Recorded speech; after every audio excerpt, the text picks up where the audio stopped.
Ndi nthawi ya nkhani ndipo madzulo ano muli ndi ine Ronald Mpaso poyamba nayi mitu yake. Mtsogoleri wa dziko lino a Lazarus Chakwera wati dziko lino likufunika ndalama zokwana 3 billion kwacha pofuna kulimbana ndi ngozi zogwa mwadzidzidzi zimene zimachitika kamba kakusintha kwa nyengo.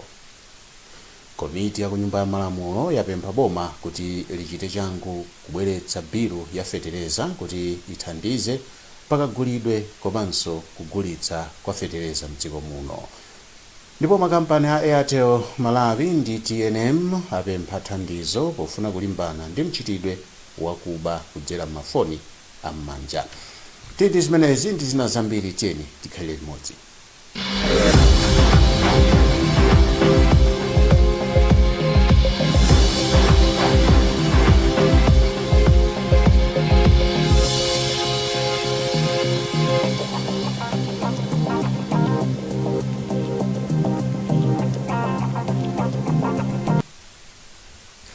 Nkhani yathu yoyamba, mtsogoleri wa dziko lino a Lazarus Chakwera wati Malawi akufunika ndalama zokwana 3 billion kwacha pofuna kuti zithandize kulimbana ndi ngozi zogwa mwadzidzidzi zimene zimachitika chifukwa cha kusintha kwa nyengo.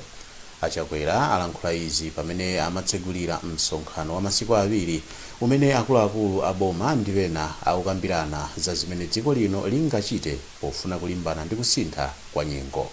Rebecca Chimjeka walemba ripoti limene akuwerenga Blessings Mpinganjira. Achakwera ati matenda a COVID-19 asokoneza nkhondo yolimbana ndi ntchito zoteteza chilengedwe. Ndipo poyankhula ngati wapa mpando wa SADC, Achakwera anati mwezi wa mawa ayitanitsa msonkhano omwe udzaonekire momwe mayiko akumwera kwa Africa angachite polimbana ndi kusintha kwa nyengo. Amalawi ndikutsimikizirani tikagwirizana monga tili kukambiramo, monga msonkhano uno uli uchitiramo, monga msonkhano wina wa SADC mwezi ubwerawo uchitire, monga msonkhano wa dziko lonse lapansi ukhalire ku Glasgow, United Kingdom. Izi nzonena kuti zisatengere munthu mmodzi, zisatengere gulu limodzi, zisatengere dziko limodzi, zisatengere kontinenti imodzi, zitengere dziko lonse lapansi mwa mgwirizano, chifukwa tonse ndife amodzi. Ndipo mkulu wa United Nations kuno ku Malawi, Maria Jose Torres, anati ayesetsa kuthandiza dziko la Malawi pa nkhani yolimbikitsa kuteteza chilengedwe komanso kusintha kwa nyengo. Nduna yoona za chilengedwe Anansi Tembo ati malipoti omwe mabungwe oona za nyengo atulutsa akuonetsa kuti dziko lonse lapansi lili pa chiopsezo chakusintha kwa nyengo zomwe zikuyika pa chiopsezo dziko la Malawi. Msonkhanowu omwe ndi wa masiku awiri ukuwunikira zomwe dziko lino lingachite pofuna kulimbana ndi kusintha kwa nyengo. Komiti ya kunyumba ya malamulo yapempha boma kuti lichite changu pobwezeretsa bilu ya fetereza kuti ithandize pa kugula komanso kugulitsa kwa fetereza mdziko muno. Wapampando wa komiti yoona za malimidweyi a Samuel Suleiman ndi amene anena izi pamene komiti yake inakayendera nyumba yosungira katundu wa kampani ya Smallholder Farmers Fertilizer Revolving Fund of Malawi mu mzinda wa Blantyre. A Suleiman ati kusowa kwa lamuloli kukuchititsa makampani ogulitsa fetereza kumagwirizana ndi kukwera mitengo kwa fetereza mmene kumagwirizana kukweza mitengo ya fetereza mmene akufunira. Jameson Chauluka ali ndi zambiri mulipotiri. Nkhani imene ili mkamwankamwa mmakomo komanso m'misewu ya dziko lino ndi mitengo ya fetereza amene akugulitsidwa pafupifupi 40,000 kwacha. Ngakhale kuti mtsogoleri wa dziko lino Lazarus Chakwera adalamula kuti anthu 1 million amene anachotsedwa pa mndandanda wa chaka chatha wa AIP abwezeretsedwe, iwo amene sakupindula ndi ndondomekoyi ali pa chiopsezo chogula fetereza pa mitengo yokwera kwambiri. Pamene ntchito yogulitsa zipangizo zotsika mtengoyi ikuyandikira mdziko muno, komiti ya kunyumba ya malamulo yaona za ulimi inakayendera nyumba yosungira katundu ya kampani ya Smallholder Farmers Fertilizer Revolving Fund of Malawi kuti aone mmene kampaniyi ikukonzekerera ntchitoyi. A Suleiman atibweretsa lamulo lothandiza pakagulidwe ndi kagulitsidwe ka fetereza kungathandize kuti alimi adzipeza feterezayo pa mitengo yabwino. Chimene ndikutanthauza ndicho kuti bilu yakhalitsa inenera kupangidwa kalekale, yakhala ili ku drafting for long enough, more than necessary. Bill iyi inenera kupangidwa treat as a matter of urgency, chifukwa chokuti anthu uno sopano ayamba kutengerapo advantage chifukwa chakusowa kwa bill imeneyi. Bill imeneyi ikuyenera kuthandiza kupanga regulate, kuonetsetsa kuti fertilizer akuperekedwa pa mtengo woyenera kwa Malawi, komanso boma ikutengapo mbali gawo pa mitengo imene ikuperekedwa ya fertilizer. Wapampando wa kampani ya SFFRFM Amajoli Maluwa Phiri wati kampani yawo ndiyo yokonzeka kugulitsa fetereza otsika mtengo chaka chino. Iwo wati mukafukufuku wawo apeza kuti thumba limodzi la 50 kg la fetereza silikuyenera kudutsa 30,000. Ifetu ndife kukonzeka chifukwa padakali pano masitoks tili nawo ndithu ku blantyre kuno mmene mukuoneramo tili ndi 33,000 tons, kuphatikiza Lilongwe, Mzuzu ndi blantyre zonse pamodzi tili ndi 74,000 tons. Ndiye kuti atati tiyambe lero tikhoza kuyambira tili napo, komanso wina fertilizer tikuyitanitsabe. Ifeyo titakhala pansi titawunikirana taona kunena kuti tikaonjezera zonse ndi ma landed costs, feterezayi poti amapitanso kutali ngati kuchitipa kumisuku uko kumene kuli kutali kwambiri, akaonjezerapo zonse kandi transport tikuona ngati kuti asakapitirire 30,000. Kampani ya Smallholder Farmers Fertilizer Revolving Fund of Malawi ili ndi ganizo lokhazikitsa fakitale yopanga fetereza konkuno ku Malawi pofika mchaka cha 2023. Ndipo nkhani imene yangotipeza kumene bungwe la Anti-Corruption Bureau lamanga a Charles Mchacha amene anakhalapo nduna yoona za ulimi wa nthirira ndi chitukuko cha madzi mulamuliro wa chipani cha Democratic Progressive DPP.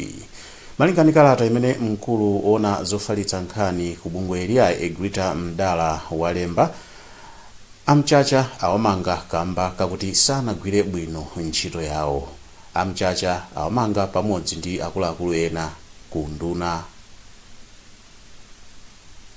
pamodzi ndi akuluakulu ena monga a Henry Njoloma komanso a Moses Mwenye, ndipo akuyembekezeka kukawatsegulira mlandu wosagwira bwino ntchito zawo.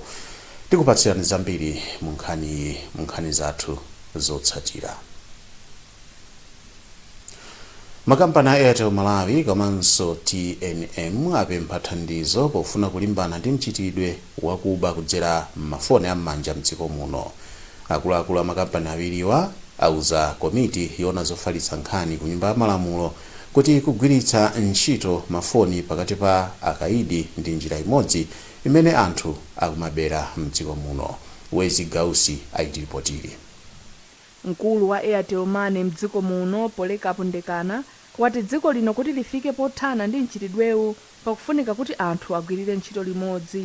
Iwo anena kuti ngakhale makampaniwa akuyesesa monga kulembesa masimu khadi ndi zina zotero, komabe vuto lobelana pa foni likadakulira. Wamkulu wa kampani ya TNM Arnold Mbwana analonjeza komiti kuti kampani yawo inayika ndondomeko zosiyanasiyana zofuna kuthana ndi mchitidwewu. Nkhani ya ndalama ni nkhani yovuta, ndipo kwa ifeyo wadakhala kuti aberedwa 10 makastomala athu kanda awiri andi ngani chitikabe. Kwa ife ni nkhani yayikulu kuti tikuyeneka kuti tionetsetse kuti ndalama ya kastomala wathu aliyense isaberedwe. Ndipo wapampando wa komiti Joyce Chitsulo analonjeza kunena kuti komiti yawo ikhala ikuthandiza makampani awiriwa pofuna kuthana ndi kubelana kudzera pa foni.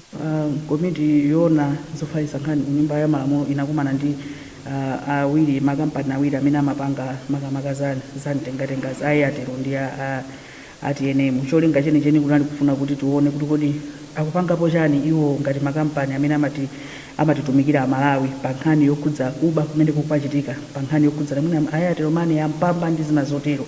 Posachedwa pa bwalo la milandu mboma la Zomba linagamula kugwira ntchito ku ndende ya Zomba kuti akakhale ku ndende kwa zaka ziwiri chifukwa amapereka masimu khadi kwa anthu amene ali mu ndende. Boma lachenjeza lawonjezera nthawi imene aphunzitsi amene akugwira ntchito mongogwirizira akhale akugwira ntchitoyi msukulu zake. Aphunzitsiwa ndi okwana 3,270. Komabe bungwe loyimira aphunzitsiwa la Teachers Union of Malawi ndi la Civil Society Education Coalition adzudzula unduna wa zamaphunziro kamba kosafotokoza momveka bwino nthawi imene ayiwonjezerayi. Matthews Kasanda ali ndi ripoti. Bungwe la TUM lati ndilosakhutira ndi ganizo la boma longowonjezera chabe nthawi yogwirira ntchito aphunzitsiwa malo mowalemberatu ntchito poganiza kuti pali aphunzitsi ochuluka mdziko muno omwe sadalembedwebe ntchito. Mukalata yomwe nduna wa zamaphunziro watulutsa ndipo wasayinira ndi mlembi wamkulu mu nduna wa Chikondano Musa, unduna wa zamaphunziro wati aphunzitsiwa omwe makontrakti awo amatha sabata ino apitirize kugwira ntchito, koma sudanene kuti aphunzitsiwa agwira ntchito nthawi yotalika motani. Mtsogoleri wa TUM Awiri Malimba wati boma likulephera kulemba ntchito aphunzitsiwa ngakhale idawononga kale ndalama zochuluka powaphunzitsa ntchito. Boma lawonongera ndalama kumalango akhazika. We are talking over about 8,000 or 7,000 plus teachers. That's IPT 13 ndi IPT 14 imene. A 15 chakuduka posa chedwa. So zinthu ngati zimene zozo zona kuti ite boma tikwembeza kuti anthu amene angwatenga on board alembedwe ntchito. Osakhala zimene zomane nthusa ma contract. Pasa mapanga zinthu zoyesera. Papa kungopanga zinthu ngati zoyesera. Akaona kuti anthu direction yawo kunja kuti otani anthu akayankhula kwambiri atipangisa kuti tingopanga mwakuti ayi ndi boma, this is government. Mkulu wa bungwe lomenyera ufulu wa zamaphunziro la CISEC Benedicto Kondowe wati kusauza aphunzitsiwa kutalika kwa nthawi yogwirira ntchito kutha kusokoneza ntchito yawo. Chifukwa zonse zingochitika mwaka chete ndesi tingathe kudziwa bwino lomwe kunena kuti pamene boma lachipani pa period ya yofunikira kufunikira pa masikuzi azesekulidwa pakufunikira kuti aphunzitsi aja akhale kumuti yabwino, koma mmene zinthu zikuyenderamo ndiye kuti akhala kubwerera masikulu ali ndi nkhawa zimene zingakhuzenso kaphunzitsidwe kawo. Boma lidalemba ntchito mongoyembekezera aphunzitsi omwe alipo 3,270 mu Februwale chaka chino ndi cholinga chofuna kuchepetsa chiwerengero cha ophunzira mkalasi popewa kufala kwa nthenda ya COVID-19. Kutsatira kuopseza kwa makontrakita ena kuti asiya kugwira ntchito zosiyanasiyana zomangamanga chifukwa chakuti boma likumachedwa kuwapatsa ndalama zawo, boma lalonjeza kuti lionetsetsa kuti likulipira makontrakita awa kuti ntchitozi ziziyenda bwino. Kumayambiriro kwa chaka chino boma linati lili ndi ngongole yoposa 79 billion kwacha kwa makontrakita amene akugwira ntchito zosiyanasiyana mdziko muno. Josephine Chipofya walemba ripoti ili limene akuwerenga Sam Kalimira. Wachiwiri kwa nduna ya zamtengatenga Anansi Chaula Mdoko ayankhula izi pomwe amayendera msewu wa Jende Dingeni komanso milatho ya Mjiri ndi Chakazi yomwe pakadali pano akumanga mboma la Nzimba. Ntchito yomanga mlatho wa Mjiri ndi Chakazi inayamba mchaka cha 2018 ndipo yakhala ikusintha nthawi yomalizira ntchitoyi. Andoko kenakana kuti kubwera kwa ndondomeko yatsopano ya kawerengedwe ka chuma kunachititsa mavuto ena kamba konena kuti anthu ena ogwira ntchito mboma amalephera kulongosola bwino nkhani zokhudza chuma, zinthu zomwe akuti zakonzedwa. Ndatsimikizire kunena kuti boma la tonse lili ndi khumbo lofuna kuti anthu akuno ku Jenda Dingeni asadandaule kwambiri. Ndalama imene ngongole imene tinayo contractor ndi ndalama yosachepera 2 biliyoni imene ili ndi chikhulupiriro kunena kuti chikakhala pansi ndi anzathu akunduna wa zachuma kuti atithandize kuti ndalama imene tikulipire contractor. Wapampando wa bungwe la Roads Authority a George Nkhani adati ndokhutira mmene ntchito zachitukuko zokhudza misewu komanso milatho zikuyendera ndipo anena kuti ntchitozi zitha mu nthawi yake. Chimene chatisangalatsa kwambiri lero ndikuona kuti mwakanthawi kochepa kamene contract anapatsidwa ntchito kuti akhoza kuzamaliza wapanga ndime imene ili yogwira mtima. Tikukhulupirira kuti ndi support imene idzachoka ku Roads Authority pamodzi ndi ife a board contract adzamaliza mu nthawi yake. Mfumu yaikuluka mpingo Siwande inayamika boma kamba kuonetsa chidwi pa ntchito yomalizitsa kumanga misewu komanso milatho mdziko muno, zinthu zomwe akuti zithandiza nkhani za umoyo komanso malonda. Ntchito yomanga msewu wa jenda edingeni yomwe ndi ya ndalama zokwana 6.7 biliyoni kwacha imayenera kutha pa 22 Februwale mchaka 2020, komano pano akuti idzatha pa 22 Okutoba chaka chino. Mukuona nkhani kuchokera kuno ku wireless ya Kanema ya Times TTV. Tikhati kupitiriza kupatsani nkhani ziposachedwa apa, musadalikire.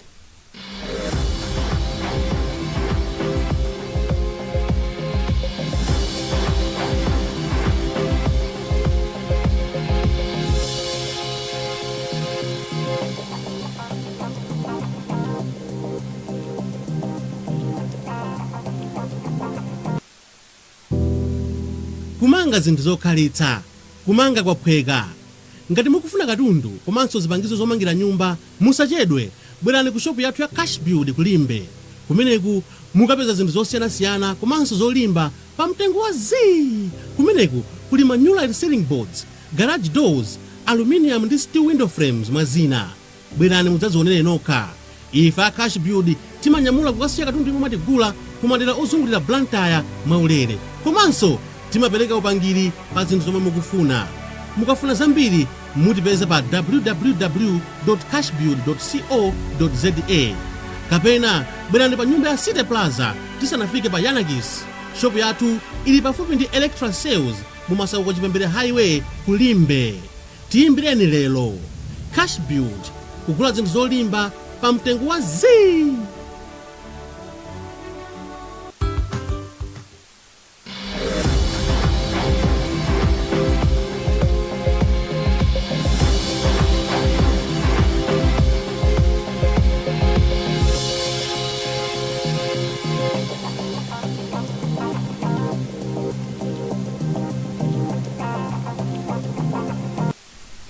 Takulandirani mmene tikupitiriza kukupatsirani nkhanizi.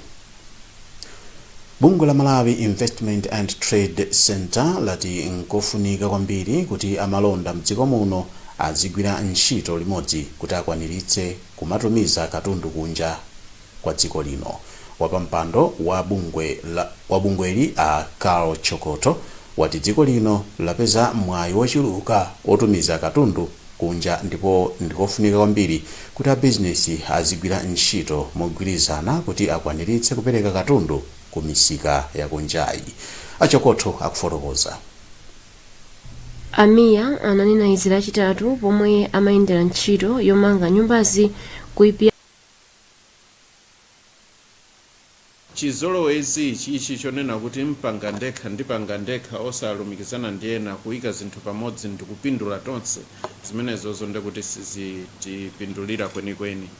So tikulimbikitsa kwa iwo amene mwina angafune kunena kuti apange timagulu totero kupanga aggregate zitithandiza kutsogoloku kuti tikhoza kumapindula kwambiri tikamakhala ndi misika yakunja. Carl Chokoto. Unduna wa malimidwe wati ulimbikitsa ulimi wa ziweto ndi cholinga chotukula chuma cha dziko lino. Mmodzi wa akuluakulu aku undunawu a Maxwell Tsitsi ndi amene wanena izi pa msonkhano okambirana za ndondomeko zopititsira patsogolo ulimi m'mayiko akumwera kwa Africa umene umachitikira mu mzinda wa Lilongwe. Ellen Pindani ali ndi ripoti. Atsitsi anati ziweto zili ndi kuthekera kopititsa patsogolo chuma cha dziko lino komanso opereka thanzi kwa anthu a dziko lino makamaka anthu akumuzi. Pali madera ena amene mwina chimanga sichichita bwino, ndiye alimi ambali zimenezo akhala akudandaula kuti kodi ngakhale mukutipatsa zipangizo za ulimi wa chimanga sitikupindula monga boma likufunira, koma chaka chino boma litamva madandaulo pali madera ena kumene chimanga sichichita bwino tipereka mbuzi. Mmodzi wa akuluakulu ku unduna wa malimidwe Patrick Chikungwa walimbikitsa alimi mdziko muno kuti ayambe ulimi wa ziweto. Cholinga chathu nchokuti ulimi umene ufale ndithu dziko lonse la Malawi. Ntchito yayikulu imene tili nayo ife pakali panoko ndi imeneyo. Pamene tikulimbikitsa kuti anthu alimi atenge ndithu ulimi wa ziweto ngati business. asangozitenga ngati umangoweta kuti azingoziona ziweto ya. dziko la malawi lili ndi chiwerengero cha ng'ombe za nyama zokwana pafupifupi 2 miliyoni komanso mbuzi zoposera 11 miliyoni. ntchito yomanga nyumba 10 ku Songwe mboma la Karonga zimene zili mgulu la nyumba zokwana 10,000 zimene boma likumangira kugwira ntchito zachitetezo mdziko muno ikhoza kusatha mu nthawi yake. wanena izi ndi wachiwiri kwa nduna ya zamalo a Abida Mia. mwazina ntchito iyi akuti ichedwa kutha chifukwa cha mkangano umene unaliko pakati pa boma ndi midzi yozungulira malowa komanso ntchitoyi akutero kuti inayamba yayima kwa kanthawi itangoyamba kumene. Patience Lunda ali ndi zambiri mulipotili. Amiya ananena izi lachitatu pomwe amayendera ntchito yomanga nyumbazi kuipiyana komanso ku Songwe boma la Karonga. Ndunayi sinakhutitsidwe ndi momwe nyumba zitatu mwa nyumba 15 zomwe zikumangidwa kuipiyana zamangidwira ponena kuti izo sizolimba.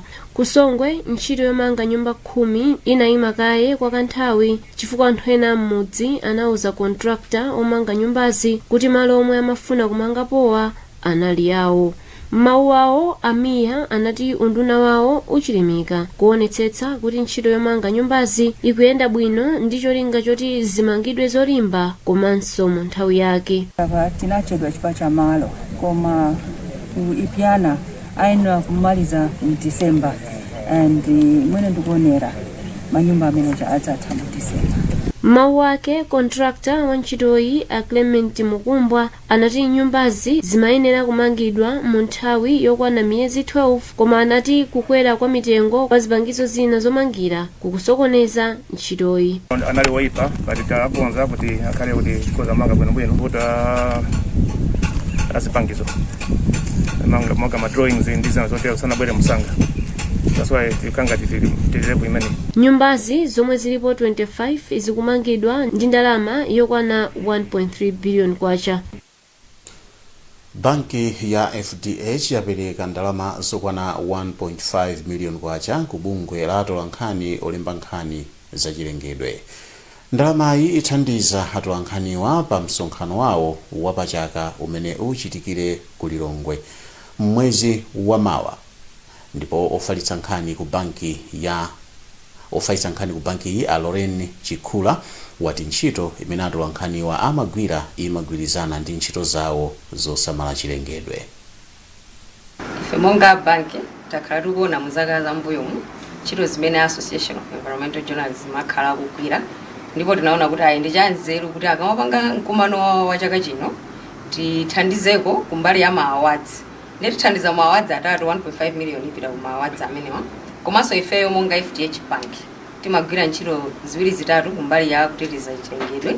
Tili ndi sustainability program yathu imene timayitcha kuti FDH Cares. Pa FDH Cares ipo timayang'ananso kumbali za chilengedwe.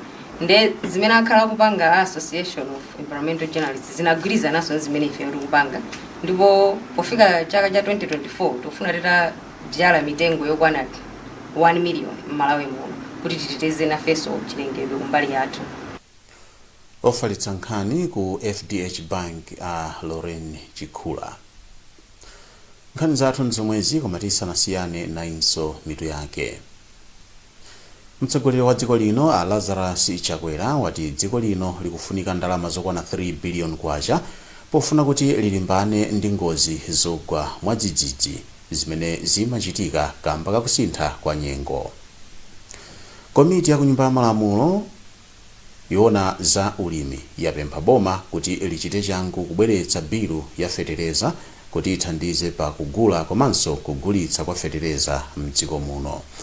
Ndipo makampani a Airtel Malawi ndi TNM apempha thandizo pofuna kulimbana ndi mchitidwe wakuba kudzera m'mafoni am'manja. Kumbukirani kuti mukhoza kupeza nkhani izi ndi zina zambiri pa makina ya internet pa www.times.mw, pa Facebook pa tsamba la Times 360 Malawi komanso pa Twitter @Times360 Malawi. Chonde sambani m'manja pafupi khalani motalikana ndi anzanu komanso valani masiki nthawi zonse kuti mdziteteze komanso mteteze anzanu ku matenda a COVID-19. Munali ndine Ronald Mpaso, pitizani kuonera wireless yakanema ya Times TTV.